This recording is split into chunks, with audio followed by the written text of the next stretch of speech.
The National Education Association bragged this fall about the number of teachers on the ballot nationwide. And even though not all of those candidates won, educators are still bragging after the election. There was a lot of organic first-time activism at so many levels that we saw across the country. Pew and others say that it was movements like Arizona's Red for Ed that motivated teachers to get on the ballot in the first place. Educators step out of their classroom and into the public realm to run for the legislature. And they did it fearlessly, and they did it in a way that made all of us proud of them.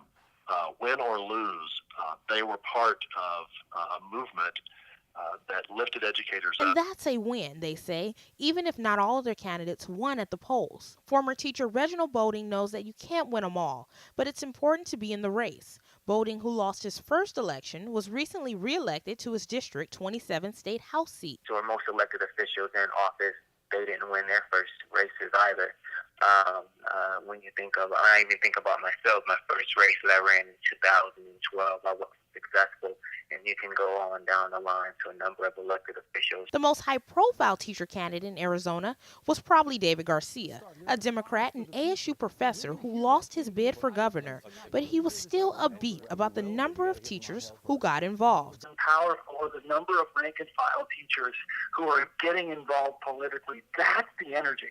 It is the thousands of teachers that are paying attention politically today that is going to move the needle. Pew says the NEA does not have a final count, but believes about 1,100 teachers won of the almost 1,800 who ran this fall. What you saw in the walkouts this past spring in that state, I think it absolutely put education on the ballot, and I think that it also made races that may not have been competitive. Garcia said the passion that drove teachers to hit the streets and to put their names on the ballot did not end with this fall's elections.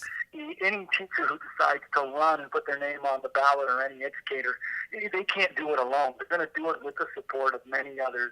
And in this case, I believe that the big change is the number of politically active, politically aware teachers now. In Washington, Imani Stevens, Cronkite News.